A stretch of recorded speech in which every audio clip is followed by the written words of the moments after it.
So welcome to our festive session on engaging students via authentic assessment. Kay and I, as I was saying, have been for the last 30 years writing, thinking and talking about assessment. And what we're going to do this afternoon is share some of that. Thanks, Peter, for your vote of thanks. That's really a very good help to us here, because that's what we're going to be talking about now. So moving quickly on from Santa and a nice place of goodies. Well, the world did change in 2020, and so did university assessment. Peter was kind enough to say that we were being generous with our stuff. We decided that there wasn't time and space to get it published through books or journal articles, so we thought we'd clag it all up on my website. Kay's got it on her website as well, but mine tends to be the one that people use because that's got the counters on. And if you have a look at the counters, we're up to magical thousands in the early ones. First one came out because Kay was working then at Napier and we were looking at how to replace exams in person. And then we went on from there to say, hang on, can't we use this as a Trojan horse occasion to transform assessment through getting away from lots and lots of boring, unseen, time-constrained exams? So our aim was to support this renewed aperture for future assessment designs, to make it of the kind of thing that I was trying to turn Peter, in other words, on other people on 2 years ago, fit for purpose assessment, and at the same time recognizing that academic staff and learning support staff and others in higher education can't take on any more. It has to be manageable for staff and students. Kay. Thank you. So yes, as Peter kindly said, what I'm known for is assessment for learning. And so this absolutely chimed with everything that I've sort of stood for the last 20, 30 years. So we're trying to, in the assessment for learning movement, is trying to rethink assessment to ensure that we get a better balance between what everybody first thinks of when they think of assessment, measurement, and also put a lot of emphasis on the ways in which assessment can help us develop and promote learning. So really, in a nutshell, what we're trying to do is build on the ideas around assessment for learning, which revolve around student engagement. Can we design assessments so that students are supported to be active partners in the learning process? So they're really deeply involved in and committed to the whole process of study. And can we support students to and scaffold things so that they're exercising increasing levels of control over their own learning, so we're not hanging over their shoulders, as we won't be once they're out in once they've graduated. So we're trying to get them to self-monitor and self-regulate. And when you look at the literature, and there's a huge literature now on assessment for learning, it means sort of paying heed to three big interrelated areas of assessment for learning. Now, there's tons of stuff on all of these aspects, and today we're going to be looking mainly at the top one, designing more authentic learning-oriented tasks. And Sally and I are really kind of keen on this, and as she said, we started to do lots more of this in the COVID collection, because that's all about, and I think we're trying to say that in all cases it's really important whether students believe that the tasks on their university courses are somehow realistic and authentic, because it gets damaging in a whole host of ways if they view them as inauthentic or boring or artificial or contrived or relatively meaningless beyond the immediate context of being tested and getting marks. So you want them to be much more than that. We'll talk about that in a bit more detail in a minute. But if you can get your tasks driving really productive learning, of course, that then helps you to nip down to the bottom of this diagram, and it helps you to, once you've got students engaging in tasks, let's encourage them to spend time on task in the run-up to these better summative assessment tasks, then it opens the door for much more active engagement in guidance and feedback processes along the way, right from the first time you meet them, and also in self-evaluative processes. So you can think about how you build their self-evaluative capacity in the run-up to really good tasks, and really good task design can help us do all of those things. So Sally, I'll hand over to you to talk us through very quickly the timeline of all our stuff. So you see, we started on the 23rd of May. And that was basically, what the heck are we going to do in difficult times? And then we started adding materials to it. The next one was, okay, lots of people are doing constrained on-site invigilated exam alternatives. Here's some examples. And then we started talking about changing landscape, replacements for face-to-face exams. So those are the first three. Then we got to the bit, and basically educational developers will recognize this, where Kay had just done some work in Hong Kong, and I was working with the same audience, and we were working on the same material. So I had to find a different way in, and we came up with this paper between us, which became, if you like, a very influential paper for all our practice on writing better assignments in the post-COVID era. And that's when things really started to lift off. That's when we got interest from Hong Kong, Chile, Australia, New Zealand, Italy, Japan, all over the place. It's been translated into so many languages, well, several languages. And that was because it was the right thing at the right place. It was soundly founded in good assessment theory from 30 years worth of joint research and activity, but it was designed to be very, very pragmatic. So from then on, I wrote to SEDA about how this was, if you like, our lever to change things for good. We mustn't ever go back. And then we started collecting great examples, and that was fantastic. We've got these compendia of good assessment practice. We've got the one that came in from NUI Galway, Professor Giuseppe Zorlo, who basically was answering the question for us, well, what about maths? How can you do this kind of thing in maths? Then lots and lots more examples from across the sector. And now we've gone, I like the fact that Kay has got on the right-hand side an arrow, which suggests we aren't finished, because we are not finished. Fourth compendium out relatively recently in November, and we're already working on the next one, which we are delighted to say we're getting lots of international examples coming in. So what we'd like you to do for a moment, because this is SEDA and it is a workshop rather than us just blethering on, is our task for you is this. We would like you to spend 30 seconds private reflection. And in that private reflection, we'd like you to try and bang some things into the chat for us. And what we'd like you to think about is, what did you change about assessment during the pandemic? And of those changes, what are you going to keep? Because there have been so many people that we've seen who have done really fantastic things and are now finding their universities are pushing back and wanting to go the bad old ways. Got to get myself on that screen. There you go. Yeah, so really universities started thinking about COVID, and this is the bit where Kay and I are on a two-woman mission.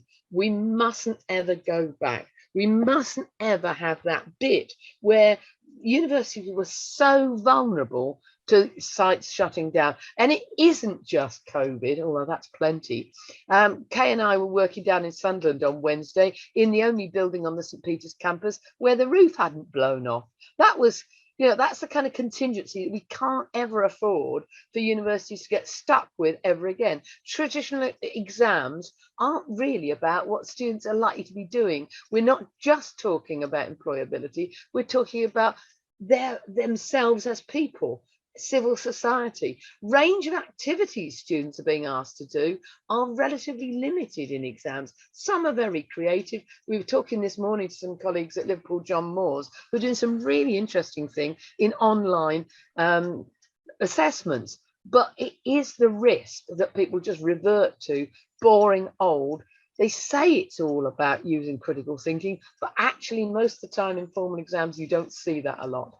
And most students, whatever they're doing in the future, in life, in work, in their home lives, are not going to be expected to rely on memory and a pen. They're going to be using information they can access and a keyboard to work on. Kay, over to you. Thank you. So it's really heartening to hear everybody talking about what was changing, because we were sort of seeing some of these changes unfold before our eyes when we were doing all this collection. And the first conversations that really took off, and they took off, do you remember, it was only March 2020, it seems like decades ago, March 2020, people were all talking about, well, they often called them open book exams, but they were often usually talking about take-at-home exams. And that sparked a whole set of questions and issues about, are the exam questions that we set fit for purpose? What happens when students are taking them at home? They have to do something different. There was loads of material coming out. Gary Woods came out with some fabulous work about preparing students for take-at-home exams.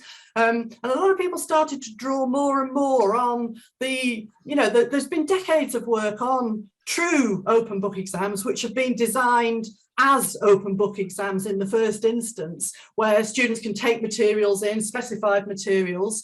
And people started to think about the authenticity. They started thinking about the worries of, how to stop Google and guessing when students were clearly sitting at home with loads of materials and all of that. But we started seeing people talking about the principles of much more authentic assessment tasks. Hallelujah, that gives us a real in to rethinking our assessments. And we're starting to hear from you now about that. So yes, you can rethink the exam format. So you can rethink in terms of, we were hearing about oral exams and all that kind of thing. In-tray activities, which have been going on for something like 30 years in accounting, where students are actually in the moment seeing changes to the in-tray and the activities that they're doing in an exam. Two-stage exams, where students are sitting an exam and then in the second stage, they start to work with their peers and they can alter their responses. So there's lots of things you can do to make exams more authentic. But I guess Sally and I would be very prone to say, yes, but think about all the other things you can do as well. And we've just started hearing about some of them. Don't just think about the exam format. And spending all your time rejigging exams, why not use some of these fabulous things like reflective journals, critical incident accounts, videos, podcasts, all kinds of things that we started to have to experiment with. We all got a bit more familiar with them. Instead of everything being done with a pen, we were doing things differently. And of course, there's a long history of all these things. And this paper that we wrote in, I think, when was it, about May, has got a sort of description, very brief introduction to people that were casting around at that point in 2020 for other things to have a go at. And it's lovely to see some of those come into fruition now. So when we're in Liverpool John Moores today, we got some really enthusiastic lecturers saying, actually, we're going to get them to do a professional blog as their assignment instead of the same old kind of writing task. So there's lots of other ways of doing things. I know the audience here will know about those, but it's kind of put those all on the agenda. And if you've got colleagues who want other ideas, point them at this paper, because it's just the sort of quick guide into those kinds of things. But a key question, I guess, that this now starts to precipitate is, how can we re-energise assessment now that campuses are opening up to a point to boost authenticity? So this question of authenticity is being much more widely debated. And I guess the thing that, the short version now, I could go on about authenticity till the cows come home, but you probably don't want me to. I think it's really helpful. We've been thinking a lot about authenticity in assessment, very much, and I'm really chime with what Lydia Arnold thinks about it. Now, in a sense, Lydia's building very strongly on Veronica Villareal and all her colleagues who've done a systematic review of authentic assessment. So she's got the three key characteristics of a sense of realism, a sense of cognitive challenge rather than just memorizing. So students are deeply engaged in applying and integrating the curriculum knowledge and skills that we're trying to equip them with, but also this sense of evaluative judgment, that they're monitoring their own work. So those are all three classic characteristics of authentic assessment. But Lydia starts talking, again, we talk to Lydia a lot on Twitter and in the community about this sense of relevance. And I think that's the bit that sometimes gets missed off when we're talking about authenticity, this kind of student sense of relevance. And the relevance doesn't just have to be to the world of work. It often is to the world of work, but it can be relevance to their personal interests and their personal future selves. It can be a sense of relevance to the discipline community, so how mathematicians think and practice. So we often get people saying, oh, you can't do authenticity in pure maths. And actually we were looking for people who were doing authenticity in pure maths. But it's not just about employability, it's about thinking about mathematical literacy and the way that maths works for the discipline community, or indeed the professional community. And where there's a very clear trajectory to a professionally oriented degree, then it's pretty obvious how you do authentic assessment. It's not always simple, but it's obvious. But it's kind of something interesting on how you make everything more authentic. Now, it's a relative concept. And the benefits, here's Lydia talking about the benefits. And again, she's drawing on Ashford Rowe and all their work on the benefits of authentic assessment. There's a long history of this. And here's the systematic review by Sockenvar, just this year. And the benefits that their systematic review crystallised was authenticity is good for enhanced engagement, it's good for improving student satisfaction, and it's good for contributing students' time on task and the effort that they're putting into educational goals, which are of a complex, high-order nature. And it's good for employability skills. So those are the sorts of ones that we're very familiar with. But I guess when we started thinking about this in terms of the task generator, we were very keen to harness those kinds of benefits. So the backwash, if you like, on students' deep approaches to learning rather than surface approaches to learning. So they're really trying to get to grips with material.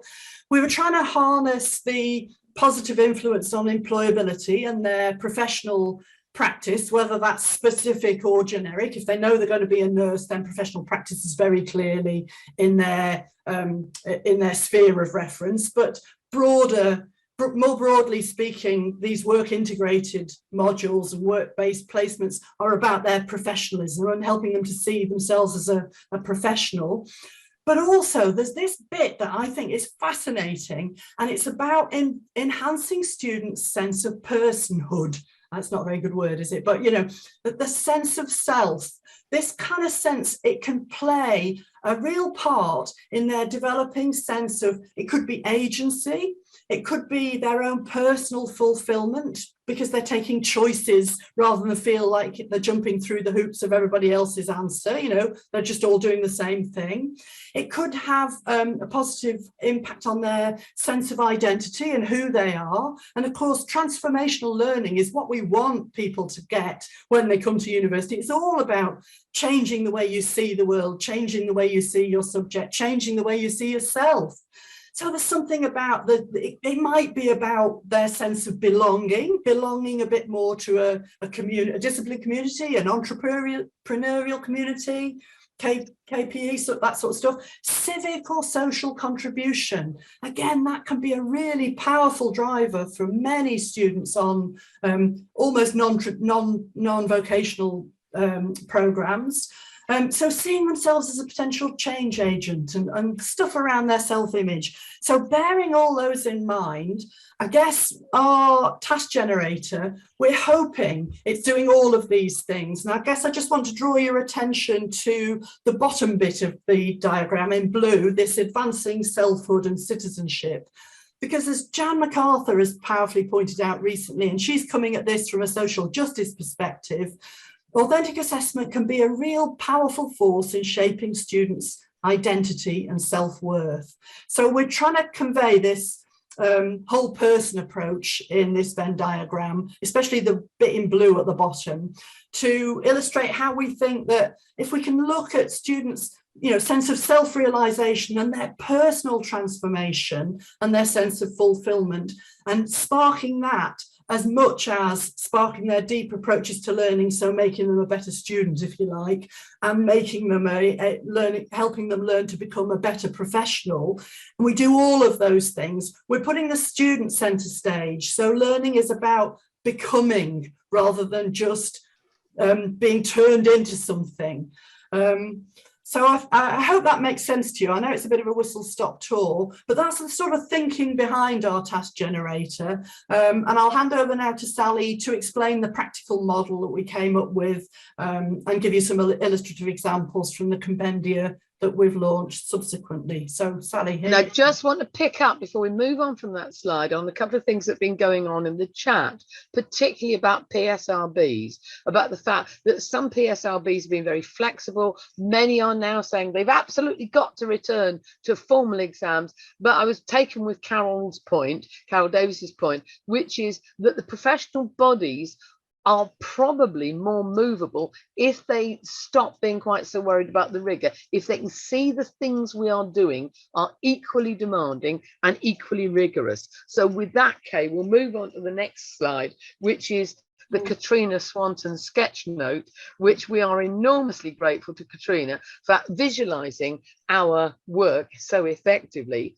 I'm hoping that many people here will have come across this before, but just to walk you through, we're trying to make sure that writing better assignments, which get away from the worst aspects of traditional assessment, it can be a manageable and practical task that doesn't have to take up masses and masses of time, because we've tried here to systematize it.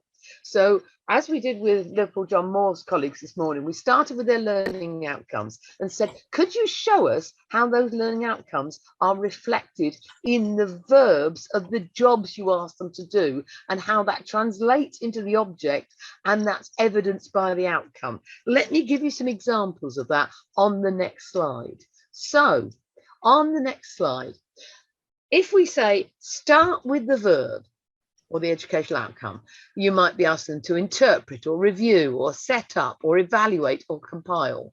What is it you're asking them to do? Well, complex and sometimes incomplete or complete data, or data from a variety of sources, or setting up specialist equipment, or evaluate 3 proposed solutions to a problem, or building a contingency plan for a professional environment. How do we know whether they've done it? What do they actually have to hand in? A summary meaningful for experts and laypersons, or an executive summary, or a quick guide for peers so they can set up the kit too, or further ideas of your own that show you've taken on board that thinking, or a disaster plan. And then we wrap that round with a context, and we ask them to see some modifiers or range statements, as we used to say during the old BTEC days, leading to a viable action plan, or for a specific audience. And the idea being, because this is now systematized, the curriculum designers don't have to spend hours and hours thinking it through. They wrap it round with a context, and because they're putting together a realistic context or a viable scenario, that means that if you want to change it next year, you change either the task slightly or you change the scenario, but you don't have to start from scratch. So let's have a look at what a couple of those look like in practice. And for the first one, we're really grateful to Thomas Broderick from Munster Technological University. If you've never heard of that before, it's a bringing together of 3 of the old ITs, because Ireland is moving towards having big technological university taking over from the old institutes of technology, a bit like what people in the UK did with polytechnics and universities, but I hope a bit better in places. So Thomas talks about his traditional exam questions being, in designing a range of supports at your residential home for persons with a disability, what health initiatives would you propose for the service user in the following areas: physical well-being, social wellness, and occupational and vocational wellness? fairly standard essay question, but here you go into something a bit more exciting. So the alternative assessment relies on a context, which was that you're actually working in a social science setting, and here are the tasks, and look how those verbs jump out at you. Research. What are the wellness themes? And we want this in the form of 10 bullet points. All these separate components, we want them to be easy to mark. They don't necessarily have to be marked by the tutor. They could be brought along to the workshop and shared in a big peer workshop with colleagues. So, and we want them to use information management in this task. We want to see their references or text, leaflets, journal articles, websites. We want then them to give us a plan in the form of a sheet of A4 for 3 health initiatives, physical, social and occupational, present in the form of a table, benefits and disbenefits, and then provide a rationale. This is the bit that's going to really draw out from them the critical thinking. What's your rationale? What are the recommendations you're making in the form of something that's real life, an email to your busy manager? And then this is crucial to us, just about all of these really good ones have a reflective diary when they're demonstrating their meta learning, what insights you've developed taking this forward. Right, so the next one on then, Kay, is actually my favourite one. Kay has taken out, I think, the rather gruesome illustration of the next bit, but this comes from Amreen Bashir, School of Biosciences at Aston, and she says, what are the key factors? Amreen writes about contamination. And if you read Amreen's articles, which I have done, you will change how you behave in your own bathroom at home. It's a bit scary. So what are the key factors leading to poor consumer behaviour in domestic bathrooms caused by contamination? What can be taken to improve the health through more hygiene practices? That could be an exam question or an essay question. Let's see what you can do. And I want you to imagine this next one illustrated with a picture that we have of a really horrible student bathroom, right? Okay. Context, realistic scenario. Envisage you live in a student house with 4 other students. There's a downstairs toilet, but only one main bathroom that everyone shares, which also contains a toilet. You're the only microbiologist living in this flat, and you're rather concerned at the overall level of hygiene. What we want you to do is we want you to read Amreen's 2 articles. This is Amreen's task. One's on contamination from sharing makeup and one's on toothbrushes, right? Scary stuff. So what they have to do is they either do it on screen or on hard copy. They have to read the articles and start scribbling on them and making comments on them, and either take a photo and upload that or provide the annotated text. Again, this isn't necessarily for marking, it's for sharing. And then they have to prepare a poster in the form of a PowerPoint slide, which they can stick up in the bathroom, which is for their fellow students about contamination risks, using a language that's convincing rather than preachy. These are students, so you can use footnotes, you can use images, because what you're trying to do is get them to come on board with you and stop doing some of the awful practices with toothbrushes that students use. From the time I read this article, my toothbrush lives in a closed cupboard in the bathroom now. So you're going to present your poster to other students. And again, this is resilient in terms of contingency planning, can be live presentation or video recorded. And then using the fact we're asking to use different genres, write an article of 700 words to the student newspaper indicating what students should be doing when they're living in flats together, keep their bathrooms safe. And then the reflective task. They want them to think about their own behaviour, but these are all microbiologists. What did you learn?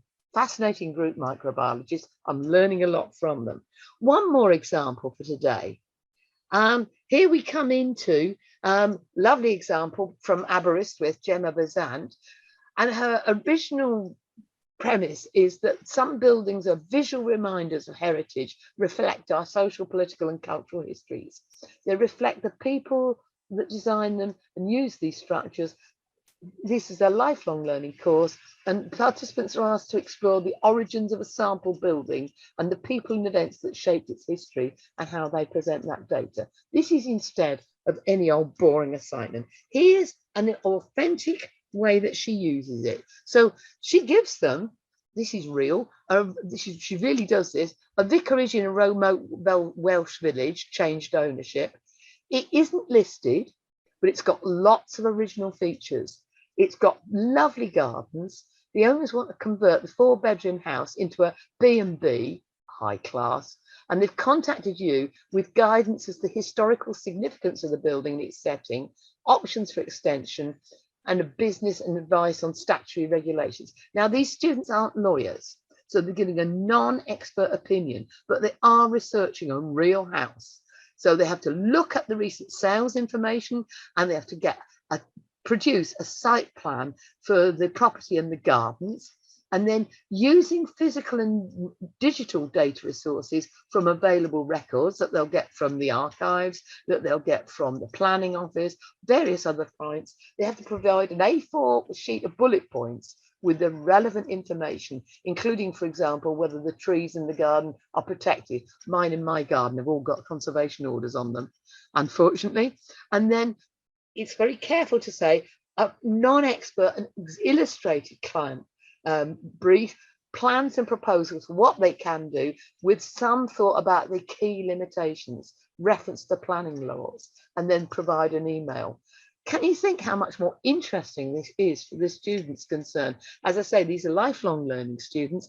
They can actually see this, and then they can apply this into their life context, making this a good example of how authentic assessment isn't just about employability, it can be about other aspects of life skills. So we're really grateful to colleagues for that.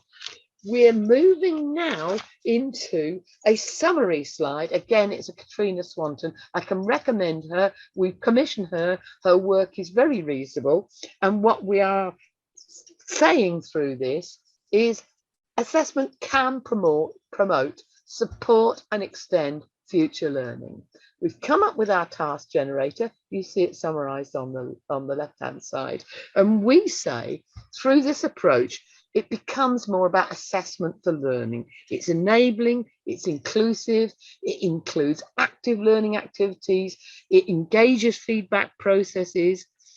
The tasks that students are doing are ones that they actually care about.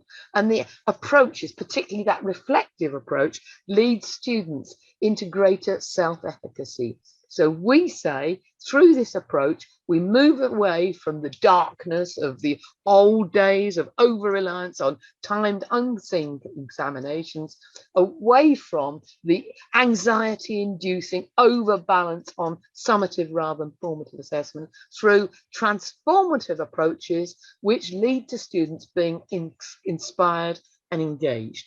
And you'll see there that in the next slide, we just have some references for you, which are there if you want them. And these slides are, of course, available through SEDA.